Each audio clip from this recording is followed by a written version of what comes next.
네, 반갑습니다. 역사쌤 김좌니쌤입니다. 여러분들 오늘 국민국가의 형성 두 번째 파트 같이 살펴보도록 하겠습니다. 자, 국민국가의 형성. 자, 오늘 파트 두 번째 같은 경우는 영국과 미국을 살펴볼 거예요. 그랬을 때 영국은 저번 시간 마지막에 있었던 프랑스와는 굉장히 비교되는 모습을 살필 수가 있습니다. 자, 어떠한 모습인가 같이 한번 살펴보도록 할게요. 자, 우선 첫 번째 파트로 영국의 자유주의 한번 살펴보도록 하겠습니다. 자, 쌤이 프랑스랑 다르다고 말씀드렸는데 어떤 부분이 다르냐? 프랑스는 시민 계급이 주도하여서 자유주의 운동을 펼쳤고요. 그러면서 이제 국민국가를 형성하는데 열심히 노력을 했다라고 하면은, 영국 같은 경우는 시민 계층이라기보다는 의회가 중심이 되어서 자유주의 운동을 진행을 하였다라는 게 특징이라고 볼 수가 있습니다. 시민이 아니에요. 그래서 의회가 중심으로 점진적으로 자유주의 방향으로 국가가 운영이 되어 갔다라는 것이 특징이다. 요거 기억하셔야 됩니다. 그랬을 때 어떻게 의회가 이렇게 자유주의적으로 이제 국가의 방향을 선회를 하였는가 한번 살펴보도록 하겠습니다. 우선 첫 번째로 종교를 먼저 좀 살펴볼게요. 종교의 자유 중요하죠. 자, 종교 첫 번째. 자, 우선 영국 같은 경우는 영국 국교회가 나라의 그 중심 종교였단 말이죠. 헨리 8세가 이제 자기 결혼하려고 이렇게 했었잖아. 막 카톨릭이랑 이제 쌩까고 그러면서, 그런 모습에서 이제 카톨릭이라든가 영국 국교회가 아닌 사람들에 대한 차별들이 있었어요. 이것들을 허용해 주는 거지. 그러면서 심사법. 예전에 배웠었죠. 심사법. 영국 국교회를 믿는 사람만 공직에 오를 수 있다라고 하는 법안이었단 말이야. 이거를 어떻게 하는 거예요? 폐지한다라는 거지. 심사법을 폐지함으로써 언제? 1828년에 폐지함으로써 영국 국교도가 아닌 사람들도 관직에 오를 수 있게 되는 그러한 모습들을 살필 수가 있습니다. 더불어서 영국에서는 나름대로 카톨릭이 되게 핍박을 많이 받았거든요. 거기에 따라서 카톨릭 또한 핍박을 받지 않는다는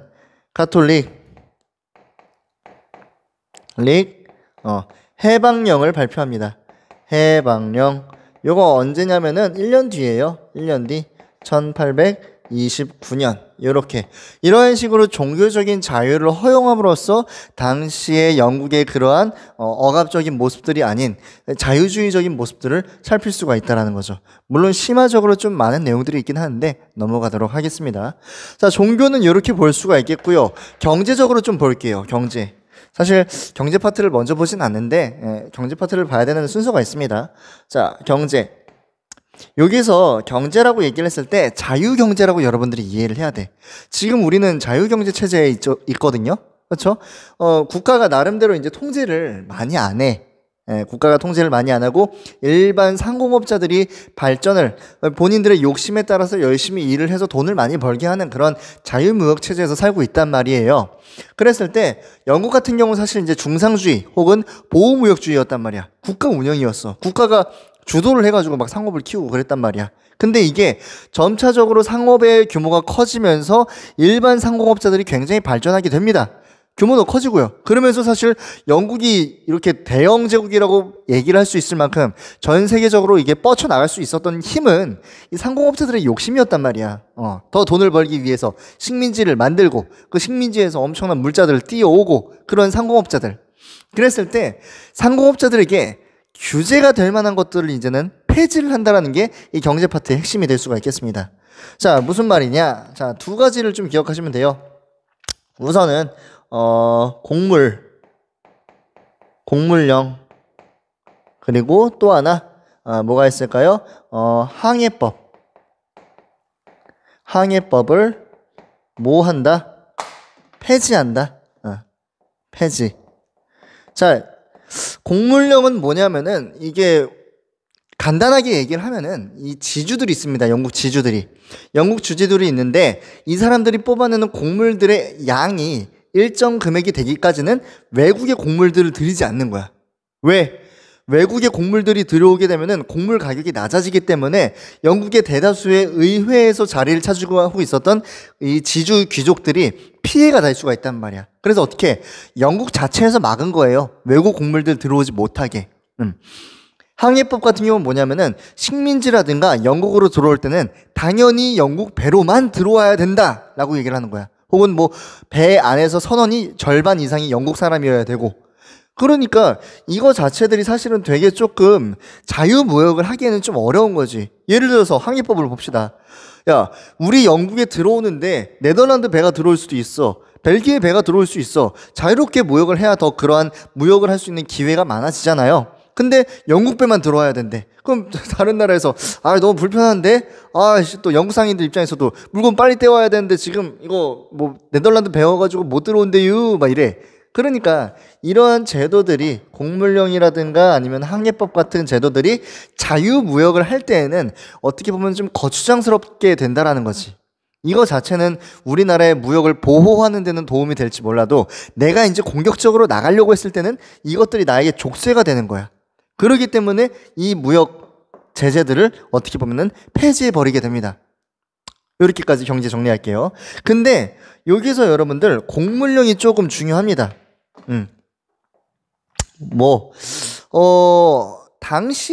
당시에 일반 사람들은 선거에 대해서 조금 무지했어요. 지금의 개념에 따르면은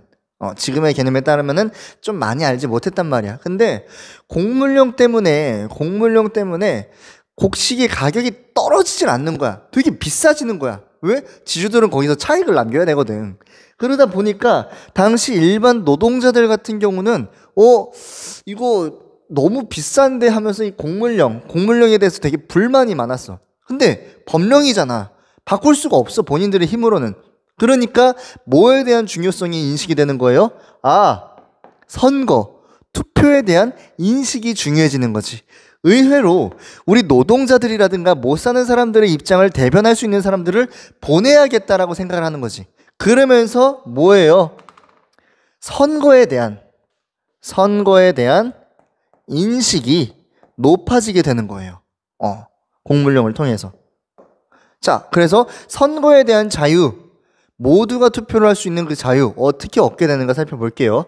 우선 당시 배경을 살펴보면은 영국에서는 되게 선거구가 여러 개가 있을 거 아니에요. 지금도 이제 투표를 하다 보면은 뭐 시흥시, 안양시, 광명시 이런 식으로 지역구가 있고 그 안에서 이제 사람을 뽑잖아.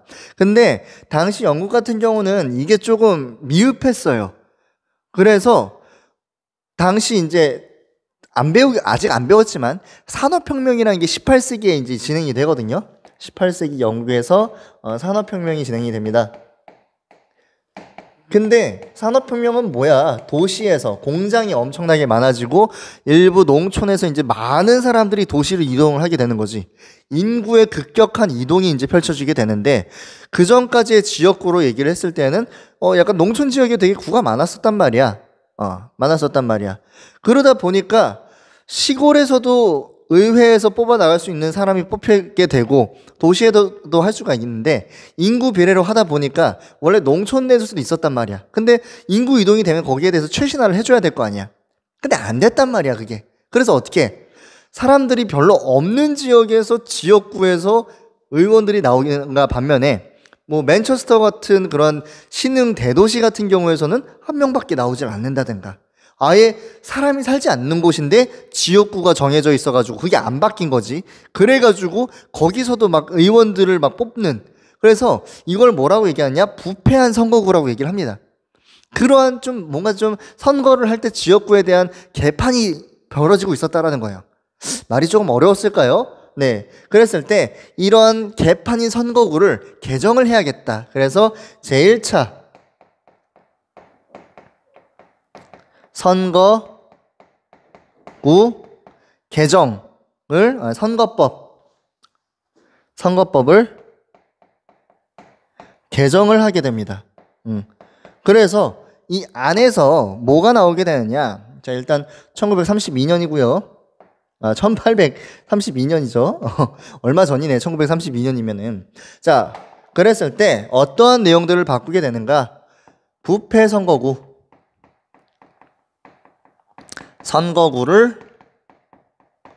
개정을 하게 된다는 거지. 없애고. 야, 인구조사 해보니까 여기 사람도 안 사는데 의회에 뽑을 사람을 여기서 뽑는데 말이 되냐? 안 되는 거지. 야, 맨체스터 같은 경우는 사람들이 엄청나게 많이 살게 됐으니까 여기서는 뭐 2명, 3명 뽑자. 뭐 이런 식으로 조금 합리적으로 이제 운영이 된다라는 거죠. 더불어서 영국이 당시에 전 세계적으로 이제 뻗쳐나갈 수 있는 계기는 뭐였는가? 쌤이 아까 말씀드렸죠? 상공업자들의 그러한 욕심이었단 말이야. 그것도 원 오브 댐이란 말이야. 그러다 보니까 상공업자들이 불만이 생긴 거지. 왜? 야, 우리가 열심히 일해가지고 상업을 활동을 해가지고 식민지도 넓히게 되고 더불어서 엄청난 양의 세금을 영국에 바치고 있단 말이야. 그런데 우리에게는 왜 선거권이 안 주어지는 거예요? 그러니까 우리에게도 선거권 달라는 거지. 누구들? 상공업자들 선거권 주세요. 줍니다. 줘요. 근데 여기서 누구는 안 주느냐? but 노동자들은 안 줍니다. 노동자. 제가 다다음 시간에 산업혁명에 대해서 할 거거든요. 간단하게 아까 말씀드렸지만 노동자들 같은 경우는 일반 이 시골에서 땅 뺏겨가지고 올라온 사람들이거든. 되게 많아. 대다수를 차지해. 도시의 대다수. 얘네들은 근데 선거권을 안 주는 거지. 왜? 얘네만 주니까. 얘네만 준단 말이야. 그러니까 얘네들은 당연히 화가 날까 안 날까? 엄청 나겠지. 그러면서 나중에 야, 상인들이 열심히 영국을 위해서 세금 바치는 거 이해해. 그래서 선거권 갖는 거 알겠어. 근데 그 상인들이 파는 물건을 누가 만들었는데? 우리가 만들었잖아. 우리가 물건을 만들었기 때문에 이 물건을 가지고 상공업자들이 세계에 나가서 팔기도 하고 내부로도 팔기도 하고 돈 많이 벌고 있는 거잖아. 우리에게도 당연히 선거권을 줘야지. 이 운동이 뭐예요? 바로 차티스트 운동이라는 거지. 차티스트 운동은 여러 번 이제 진행이 됩니다. 그랬을 때 여러 번의 이제 운동들이 있었는데 주로 여러분들이 꼭 기억하셔야 되는 건 뭐냐? 노동자들의 운동권 권리를 얘기를 하는 건데 인민헌장을 여러분들 기억하셔야 돼. 인민헌장 뭐냐? 여기서는 이제 선거에 어떻게 보면은 평등권을 좀 지향을 해요. 21세가 되는 남자에게는 모두 투표권을 줘야 된다라는 거지. 물론 여자 빠졌습니다. 여자는 좀 나중에 20세기 가야 투표권을 얻게 돼요. 막 경마장에서 이제 여자가 뛰어들어가지고 하는 사건이 터지거든. 그랬을 때 이제 그러한 내용에서 나오게 되는데 어쨌든 이때 이제 어떻게 보면 그런 보통 선거의 개념이라든가 그런 지금의 선거권의 개념들이 이때 이제 나타나게 되는 거지. 영국에서. 그전에는 일부 돈 많은 상공업자들만 이게 투표권을 행사하고 선거권을 갖고 있었다라고 하면은 이제는 노동자들이 이러한 운동을 하고 차티스트 운동을 통해서 여러 번의 운동을 시작을 합니다. 여러 번이에요. 진짜. 왜냐면 이게 처음에는 허용을 안 해주거든. 그러면서 인민헌장이라고 하는 사람들에게서 이제 가져가야 되는 그러한 법적인 내용들도 나오게 되고요. 그러면서 결국에는 나중에 지금의 여러분들이 투표권을 행사하는 그러한 권리가 나오게 됐다라는 거야. 그래서 차티스트 운동 중요하고요. 인민헌장 중요하겠죠. 요렇게까지. 자, 요렇게까지 영국을 정리할 수가 있겠네요. 자, 다음으로는 영국에서 쭉 떨어진 누구? 미국을 한번 살펴보도록 하겠습니다. 미국. 자, 영국에게서 독립한 미국의 발전 살펴보도록 하겠습니다. 네. 자, 미국의 발전 거의 한 이제 19세기 중엽에 일어나게 됩니다. 자, 이들 같은 경우는 사실 이제 발전적인 모습들이 되게 많이 보이는데 왜냐? 사실 미국 땅 자체가 치트키야. 배경. 일단은 뭐 땅이 너무 장난 아닙니다. 땅 넓어요. 오우, 되게 넓어. 어디까지 가는 거야? 대서양에서 태평양까지 영토 진출하는 거지. 이렇게 진출하는 거지. 대단했습니다. 쭉 넘어가는 거예요. 더불어서 이때 얘기했던 산업혁명이 미국에서도 조금씩 진출을 하게 된다는 거지. 그러면서 산업혁명. 근데 사실 쭉 잘 되면은 좀 그렇잖니? 무슨 말이냐? 미국이 이렇게 발전을 하다가 보니까 불협화음이 생깁니다. 그게 뭐예요? 남북전쟁이야. 시빌 워. 남북 전쟁.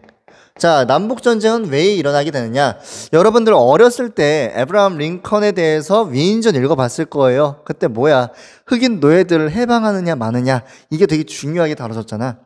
근데 여러분들 이제는 고등학생이니까 좀 더 심화적으로 배우면은 흑인 노예는 약간 사실 이슈적인 부분이었고요. 사실은 북부 지역과 어디 남부 지역 간에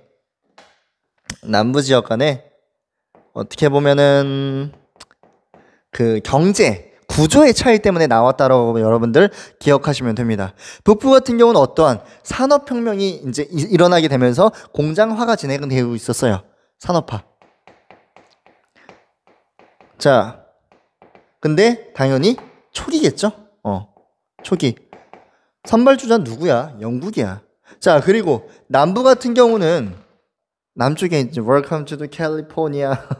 죄송합니다. 자, 남부 지역 같은 경우는 농사가 잘 돼. 특히 어떤 목화를 여러분들 좀 기억하시면 될 것 같아요. 목화 재배. 그래서 요렇게 이제 하고 있었단 말이야. 근데 목화는 이미 이 미국이 나름대로 이제 선점하고 있는 산업 중에 하나입니다. 근데 북부 같은 경우는 산업화는 사실 초반이야. 그러다 보니까 얘네가 지향하는 경제 정책이 달라요. 남부와 북부는. 남부는 뭐예요? 산업이 아직 초반이고 영국이랑 맞짱 뜨기가 좀 어려워. 그러다 보니까 조금 보호를 해야겠다. 보호무역. 그리고 남부 같은 경우는 야, 보호무역 하면은 우리 목화 더 팔아야 되는데 못 팔잖아. 자유무역. 자유무역을 지향을 하는 거야. 그러다 보니까 여기에서 갈등 관계가 생길 수밖에 없겠고요. 그러한 사이에 이슈가 생기는 거지. 누구? 흑인들 같은 경우를 어떻게 할 것인가? 야, 북부 같은 경우는 산업화를 해야 되기 때문에 노동자가 많이 필요해. 그런데 이 남부 같은 경우는 이 목화 재배하는 게 겁나 힘들거든요. 장갑 껴야 돼. 장갑 껴도 손에 찔린단 말이야. 목화가 여러분들 어떻게 생겼냐면은 이렇게 꽃이 있어요. 꽃이 있고 목화가 이렇게 있고 그 안에 목화씨가 이렇게 있어요. 근데 목화가 가시가 진짜 날카로워. 장미 싸대기 때려. 장미보다 훨씬 막 길고 뾰족하단 말이야. 그러다 보니까 이걸 손으로 다 해야 되는데 당시에 손으로 다 해야 되는데 손에 찔린단 말이야.